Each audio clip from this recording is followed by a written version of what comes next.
Merci François Bayrou qui est notre invité aujourd'hui, président du MoDem, maire de Pau, d'être sur le plateau de Dimanche en politique. Merci d'être ici. Avant votre entrée officielle, la semaine prochaine, puisque c'est la semaine prochaine, les universités du MoDem, peut-on imaginer une élection présidentielle sans vous? On peut se poser la question.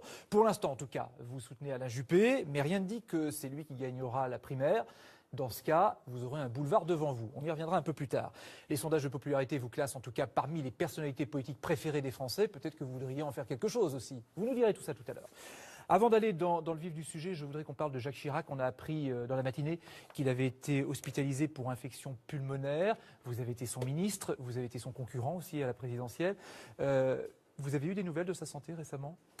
J'ai eu des nouvelles comme tout le monde par ceux qui l'ont rencontré et qui ont en effet exprimé de l'inquiétude sur son état. Je trouve que c'est un moment très émouvant que cet homme qui a connu les plus hautes responsabilités soit dans le dénuement comme ça de la maladie et de la vieillesse. Et puis je pense au sien, je pense à sa fille Claude, je pense à leur inquiétude et donc c'est un signe qu'il faut que nous leur transmettions. C'est fait. Parmi les thèmes qui vont s'imposer dans la campagne présidentielle, il va bien sûr y avoir l'emploi. L'inversion de la courbe du chômage souhaitée par François Hollande ne s'est pas réalisée. Le prochain président héritera du dossier. Vous allez me dire, ce ne sera pas le premier, parce que le chômage, ça fait quand même quelques années. Les Français et l'emploi, on a demandé aux Français ce qu'ils en pensaient dans la rue. C'était lors de la manifestation contre la loi El Khomri jeudi à Paris. Quand on me dit travail, rémunération, récompense, faire beaucoup d'activités. Obligatoire. C'est ce qui me permet de payer mes factures à la fin du mois, de partir en vacances. Le travail, j'aime pas du tout. Il faudrait abroger. Il y a la notion des droits, en fait, des garanties. Et ces garanties-là, actuellement, elles sont attaquées. Ça peut être aussi une source de beaucoup de stress, de mal-être aussi. Ma vie de travail, elle est derrière, mais je continue à travailler socialement, bénévolement. Pour moi, trouver du travail avec la motivation, pour moi, il n'y a pas de problème. Tous les 6 mois, par tranche de 2 mois, il y a des petites périodes de chômage. Comme tout le monde, j'ai de la famille, des amis qui en ont connu. Donc on sait que derrière, c'est moralement très compliqué. Pôle emploi me permet juste de voir les enseignes, les boîtes qui cherchent. Mais passer par Pôle emploi en soi, ça marche pas. il y a des offres aussi de plus en plus sur le Bon Coin, pourquoi pas, hein. Même si la croissance n'est pas, on est autour de zéro, il n'y a pas de raison qu'il y ait de moins en moins de travail. Comment demain on va répartir le travail? Il faut y réfléchir. Et partager davantage le travail, ça ne veut pas dire non plus la modération salariale. C'est pas pour qu'après tout le monde se retrouve pauvre ou en difficulté. On réforme à chaque fois, notamment le code du travail, mais ça ne sert à rien du tout.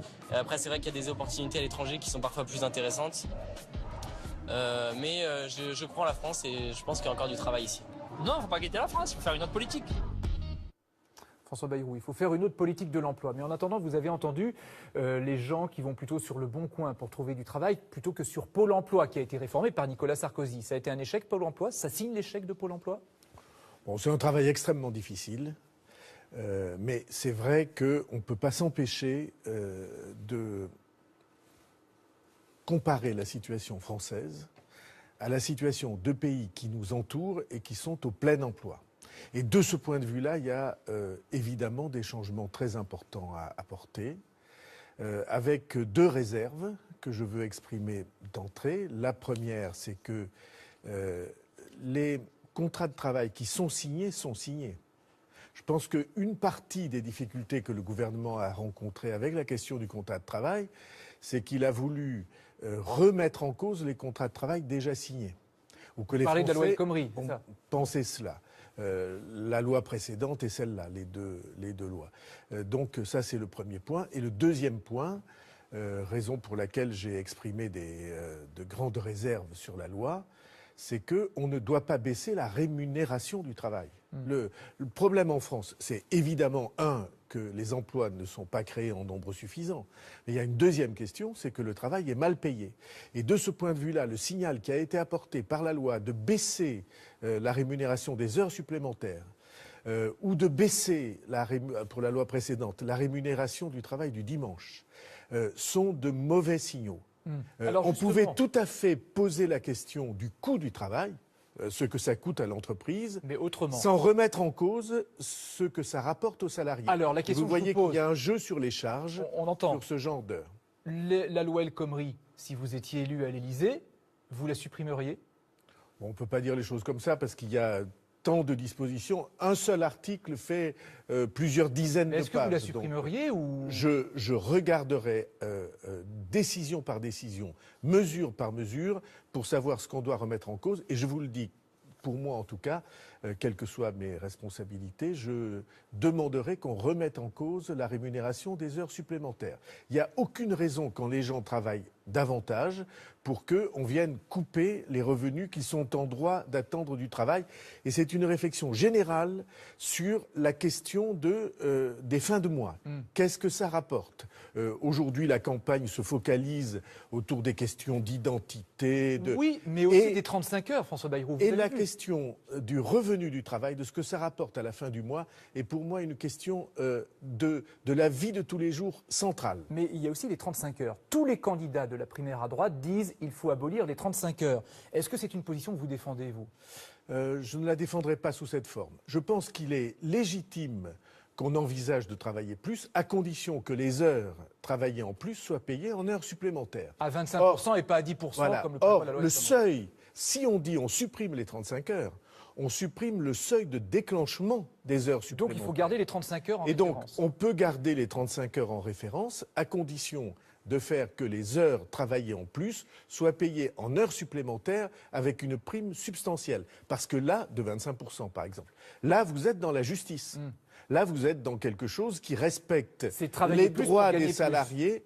Oui, ben écoutez, c'était pas la plus mauvaise formule qu'il avait trouvée, Nicolas Sarkozy. C'est en tout cas pas sur ce plan que nous nous sommes affrontés. En revanche, c'est sur bien d'autres sujets. Oui, notamment les déficits publics. Parce que vous, votre credo depuis toujours, c'est il faut réduire les déficits publics. Or, là aussi, tous les candidats, tous, y compris Alain Juppé, de la droite, disent tant pis pour les 3%, puisqu'il va falloir baisser les charges, baisser les impôts, réinvestir. Est-ce qu'ils font tous une erreur ? Bon, en tout cas, je ne crois pas du tout qu'on puisse être désinvolte à l'égard des déficits et de la dette. L'idée dans laquelle on s'enferme, qui est que après tout, on va envoyer valser les 3% par-dessus les moulins, comme on le faisait autrefois dans une expression populaire, ça ne me paraît pas crédible. Comment voulez-vous que les autres pays européens qui ont fait des efforts considérables acceptent cela? En revanche, s'il faut trouver une solution de relance, cette solution de relance pour éviter les inconvénients qu'on voit venir comme le mur face à la voiture, cette solution de relance ne peut être qu'européenne. Et c'est notamment la responsabilité de la Banque centrale européenne que de se préoccuper de la relance nécessaire de l'économie française. Elle le fait en partie. M. Draghi vient de faire des interventions qui vont tout à fait dans ce sens-là. Je note au passage que c'est quand même un dirigeant conscient des problèmes qui se posent et qui va dans ce sens-là. La responsabilité de la Banque centrale européenne devrait, pour moi, être enrichie par une référence à l'obligation de chercher le plein emploi. C'est le cas de la Banque centrale américaine. Oui, et ce n'est pas le cas. Et ce n'est pas le cas de la Banque centrale européenne. Et nous devrions nous focaliser, nous devrions concentrer nos efforts, tous les dirigeants européens qui, franchement, aujourd'hui, n'apparaissent pas à la hauteur. Il y a eu un sommet hier à Bratislava qui a pleuré. Personne n'en a parlé. Parce qu'on n'en parle pas, ils n'ont rien dit. Et Matteo Renzi a eu le courage de dire rien pour la crise, rien pour les difficultés que nous traversons, et il a refusé de participer à la conférence de presse. On a besoin de dirigeants européens qui obligent à poser les problèmes qui se posent au peuple. Une dernière question, c'est tout autre chose qui se pose comme question là, ici en France. Alain Vidalis, le secrétaire d'État au transport, annonce ce matin une augmentation des tarifs d'autoroute de 0,3 à 0,4% entre 2018 et 2020 pour améliorer le réseau autoroutier. Vous êtes très critique déjà sur la privatisation des autoroutes. C'est la goutte d'eau? Toute cette opération de privatisation, comme elle est menée depuis le début, est un scandale démocratique. On a privatisé en créant des sources de bénéfices considérables pour les entreprises privées qui ont repris les autoroutes. On ne cesse d'allonger la durée de ces concessions. Donc ça veut dire quoi? En prétendant que ça va arranger les choses. Il faut renationaliser les sociétés d'autoroutes? Non, c'est impossible. Je me suis exprimé dès le premier jour en disant ce qui est signé est signé. Les contrats sont tellement ficelés qu'on n'y arrivera pas. un, il faut demander des comptes aux gens qui ont fait ça, mais deux, il faut avoir en tête qu'il faut rendre publiques les conditions de cette affaire. Il y a un citoyen, lanceur d'alerte comme on dit, qui a demandé le document du contrat. On a refusé de lui donner. Les tribunaux lui donnent raison. Le ministère de l'économie refuse de mettre à disposition des citoyens le contrat qui a été signé avec les sociétés d'autoroutes. Il faut jouer la transparence. Oh, c'est plus que ça. Ouais. Écoutez-moi bien. Il faut séparer le pouvoir politique des intérêts économiques. Il faut qu'il y ait un mur de verre qui s'instaure, qui s'installe, je ne vise personne, qui s'instaure et qui s'installe, où je vise tout le monde, puisque c'est des gouvernements successifs. Comment dirais-je, la trop grande proximité entre les intérêts privés et l'État sont un affaiblissement pour le pays, comme le montre la décision désastreuse prise sur les autoroutes. Et on va encore augmenter les tarifs. Puisque vous parlez d'intérêt de la France, on va se demander si la France a un train de retard à propos d'Alstom et de la politique industrielle de la France. Est-ce que sur Alstom, le gouvernement aurait pu réagir plus tôt ? En tout cas, le gouvernement a menti aux gens, aux salariés d'Alstom. Mais plus gravement... Pourquoi il a menti? Pourquoi vous dites qu'il a menti? Parce qu'il a dit qu'on fermerait jamais, qu'il n'y aurait pas. C'est Emmanuel Macron qui était même allé le dire récemment. Pas un emploi serait mis en cause, etc. Et donc, pour moi, en tout cas, les décisions qui ont été prises sous cette espèce de pression des marchés depuis des années et qui font que la France a été dépouillée de ses instruments, de ses outils industriels les plus importants. Et si vous prenez secteur après secteur, alors vous voyez que tout d'un coup, ces logiques-là qui interviennent sont des logiques qui privent la France de la capacité à agir, de la capacité à avoir une industrie, à avoir des centres de décision chez nous. Tout cela, c'est la même logique qui, depuis des années, est au travail. Et chaque fois, c'est le même scénario. Ne vous inquiétez pas, il ne se passera rien. Mais alors, qu'est-ce qu'il faut faire? Est-ce qu'il faut obliger, par exemple, les régions à acheter les TER chez Alstom? Ou est-ce qu'il faut nationaliser Alstom? Qu'est-ce qu'il faut faire? D'abord, il aurait fallu faire un géant européen au lieu de donner aux Américains la prééminence qu'on leur a accordée. Aujourd'hui, si on peut pousser et inciter les régions à acheter les trains Alstom fabriqués en France, en tout cas, je n'y verrai que des avantages. Je suis favorable à l'idée qu'on favorise le tissu économique et l'emploi et le tissu industriel local au lieu de se trouver dans une situation où nous nous appauvrissons constamment. François Bayrou, on va parler de vous. Être au centre, c'est prendre le pari parfois d'être nulle part. Vous savez, quand on est au centre de quelque chose, on est un carrefour aussi. On peut aussi être une confluence. Mais ça, Renaud Dely, directeur... Retenez la deuxième formule plutôt que la première. Renaud Dely, directeur de la rédaction de Marianne, est avec nous ce midi. Bonjour. Bonjour Francis, bonjour François Bayrou. Bonjour. Bonjour Renaud, j'attendais un peu, voilà, que la musique disparaisse pour vous dire bonjour et qu'on vous entende. Pour l'instant, en tout cas, vous êtes en réserve. Le centre en France a du mal à se faire une place. Depuis 2002, votre première présidentielle, c'est vous qui l'incarnez, mais il y en a eu d'autres avant vous. Pour le centrisme, l'alternative est très simple. Ou bien c'est lui qui gouverne avec ses idées, ou bien c'est d'autres qui gouvernent avec les idées des centristes. Donc les centristes sont toujours heureux. Je suis Jean Le Canuet. Je ne suis pas un héros de légende, mais un homme parmi les hommes partageant vos préoccupations et vos aspirations. Monsieur Jean Le Canuet est en 3e position avec 16% des suffrages. Et c'est un vrai coup de théâtre. Maître en ballottage de général de Gaulle, le centre devient alors une force politique majeure. Un troisième homme. Je suis candidat à la présidence de la République. François Bayrou ne réalise pas son rêve d'être numéro 2, mais il est le 3e homme. Plus rien ne peut se passer sans lui. En créant le MoDem, qui absorbe aujourd'hui l'UDF, François Bayrou tourne une longue page d'histoire. Après 2002 et 2007, François Bayrou y retourne. 10 points de moins qu'en 2007, des ambitions envolées. C'est un peu la gueule de bois. Vous êtes prêt à un rapprochement du MoDem avec l'UMP version Alain Juppé? Nous ne sommes pas seulement amis, mais j'ai pour lui de l'estime et du respect. Je crois que nous avons besoin plus que jamais de nous rassembler. Je me sens en pleine harmonie avec lui. François Bayrou, vous êtes l'héritier de qui? De Jean Le Canuet ou de Valéry Giscard d'Estaing? Ma famille politique, c'est le centre. d'inspiration spiritualiste, comme Le Canuet disait. D'autres disent démocrate chrétien, mais ça ne s'arrête pas au christianisme. Et de la laïcité. Voilà, ce sont ces deux familles-là. J'ai noté que Jean Le Canuet, ça vous va bien. J'ai été son ami et son proche. J'ai été le secrétaire général de Giscard pendant 5 ans et j'en ai été très heureux. Honnêtement, si on devait faire le classement des responsables politiques, des hommes politiques sur les 20, 25, 30 dernières années, Giscard était le plus capable, intelligent. Il voyait les choses et il avait une prestance intellectuelle. On va parler d'aujourd'hui. Voilà, parlons d'aujourd'hui. François Bayrou, ces temps-ci, vous répétez, vous aimez répéter que vous ne vous êtes jamais senti aussi bien, aussi en phase avec vous-même, aussi libre. Pas mal en tout cas. Est-ce que c'est parce que, on l'a vu dans le sujet à l'instant, que vous avez déjà été candidat 3 fois à la présidentielle, et est-ce que c'est parce que cette fois-ci vous avez décidé de passer votre tour que vous vous sentez si bien ? Non, je me sens très bien parce que c'est assez rare en politique qu'on puisse faire preuve d'abnégation. Ça se produit presque jamais qu'un responsable politique ayant un socle de soutien et même d'intention de vote dans le pays, de popularité ou de soutien d'intention de vote, dise écoutez, je suis prêt à aider quelqu'un d'autre. Donc vous soutenez Alain Juppé par abnégation ?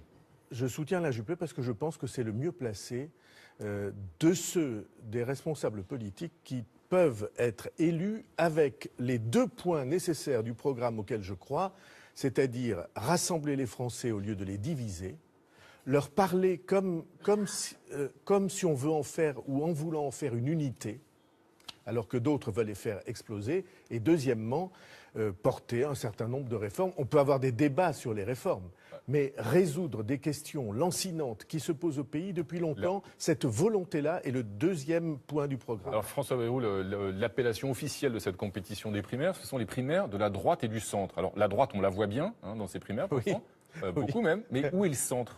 On cherche des expériments ?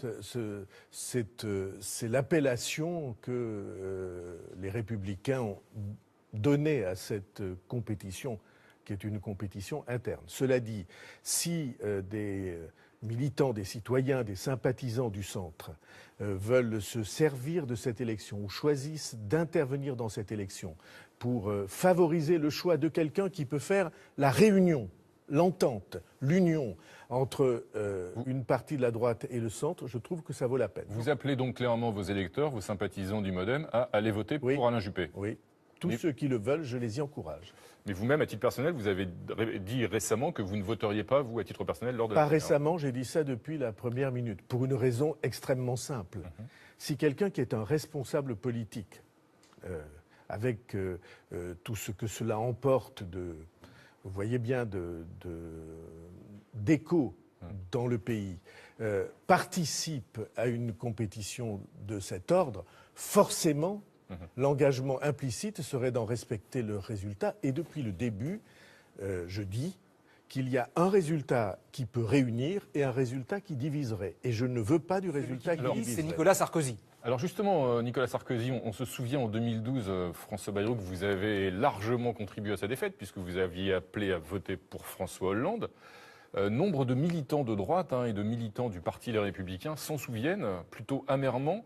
Est-ce que vous êtes certain que votre soutien fervent, en tout cas avec abnégation à Alain Juppé, c'est vraiment une aide que vous apportez à Alain Juppé auprès de cet électorat de droite ? Monsieur Dély, je peux vous poser une question, vous qui êtes, qui êtes un expert de la politique absolument averti.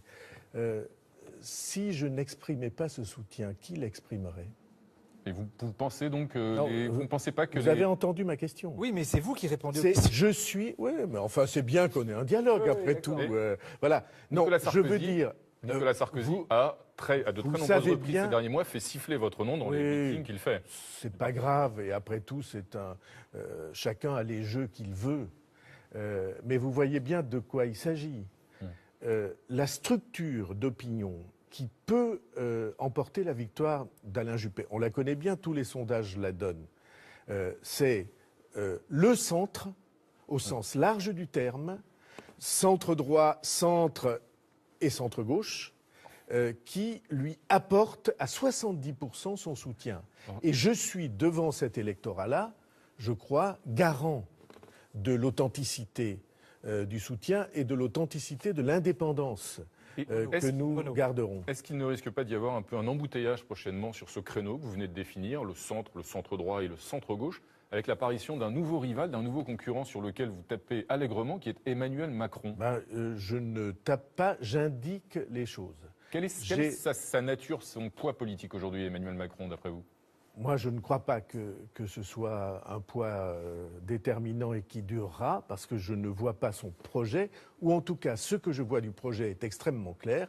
Il a été l'inspirateur de la politique économique suivie par François Hollande et le décideur les 2 dernières années principales de cette politique économique.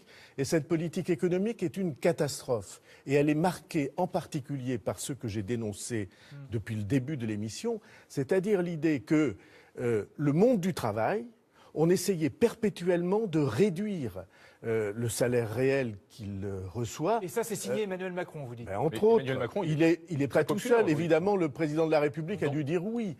Mais c'est lui l'inspirateur le plus important, puisque c'est lui qui était aux commandes. Dans les sondages et même dans les intentions de vote, François Bayrou, aujourd'hui, Emmanuel Macron est très populaire, davantage que François Hollande, et même devant vous, dans les intentions de vote. Franchement, si vous n'avez jamais rencontré dans la vie des sondages qui, à un moment donné, dans une campagne d'opinion, donnent des résultats qui ne seront pas les résultats au bout du compte, ce serait que vous manqueriez d'expérience politique. Et M. Dely, je n'ai pas l'impression que ce soit le cas. Et celle que, justement, ces fameux sondages d'intention de vote placent en tête du premier tour quasi systématiquement, c'est Marine Le Pen. Est-ce que vous écartez totalement la possibilité que Marine Le Pen puisse l'emporter au second tour au mois de mai prochain? Je n'écarte jamais aucune possibilité, je me bats contre.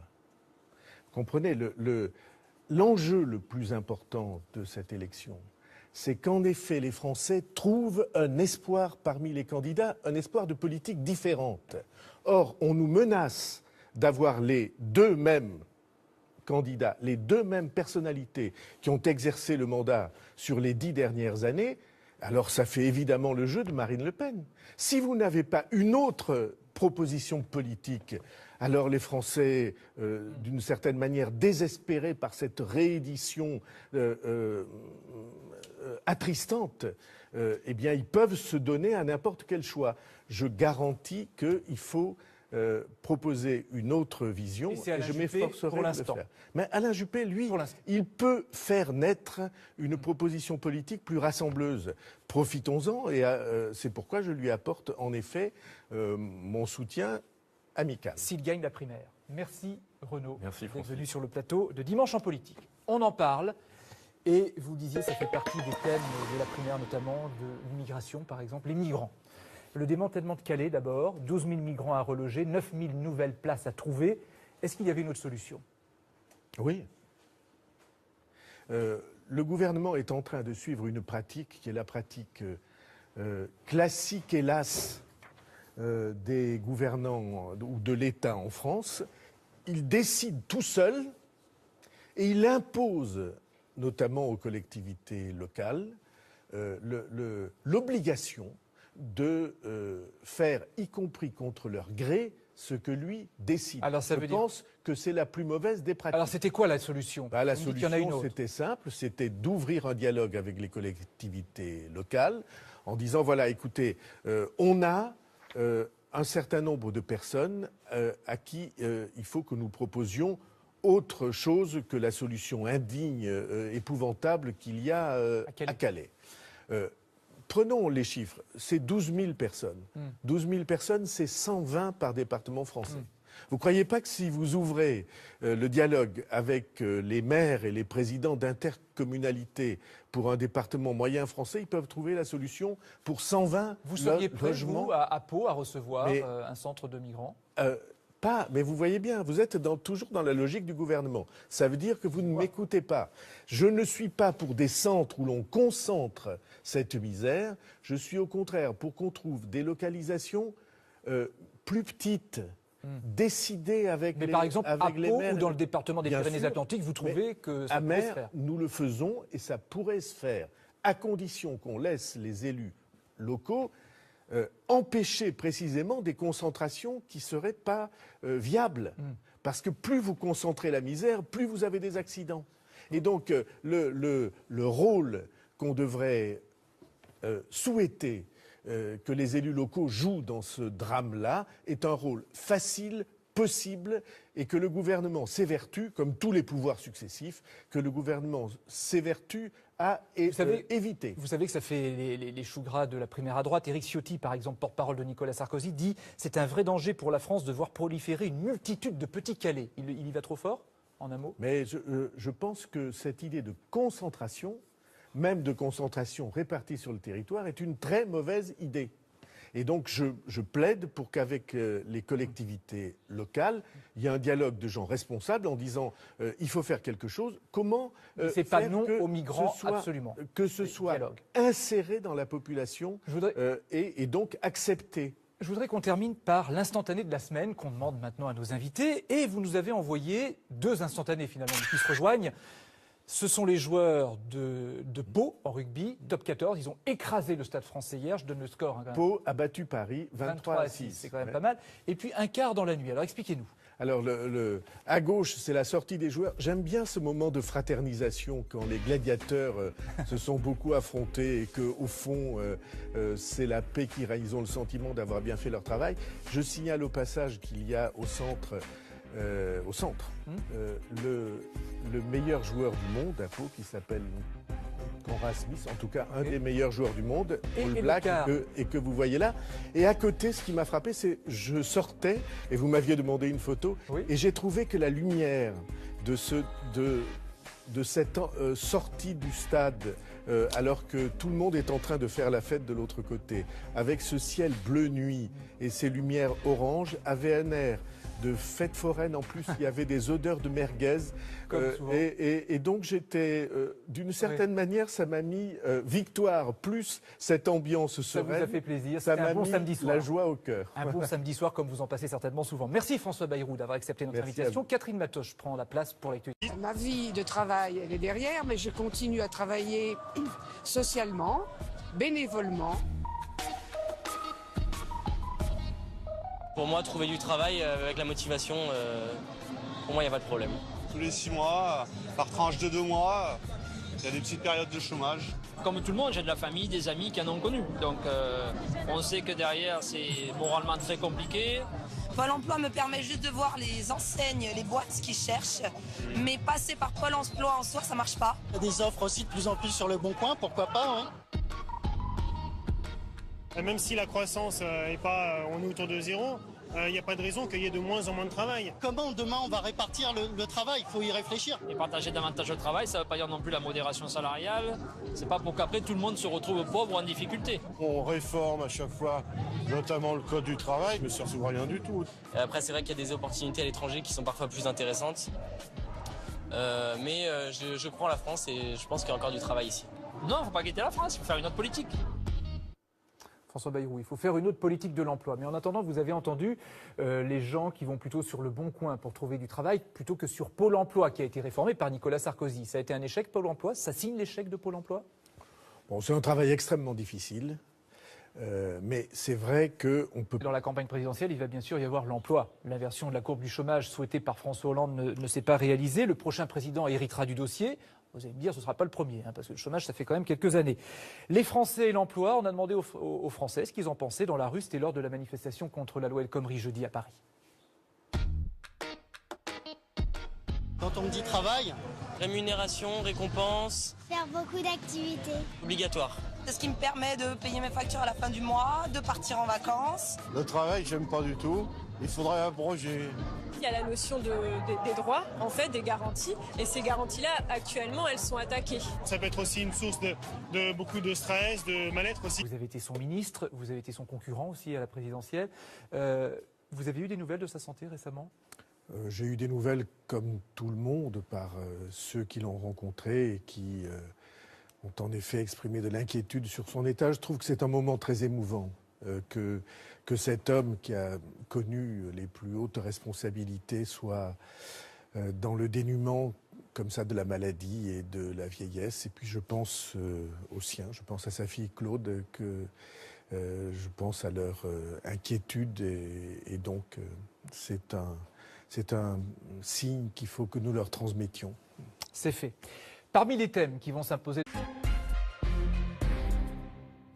Merci François Bayrou qui est notre invité aujourd'hui, président du MoDem, maire de Pau, d'être sur le plateau de Dimanche en politique. Merci d'être ici.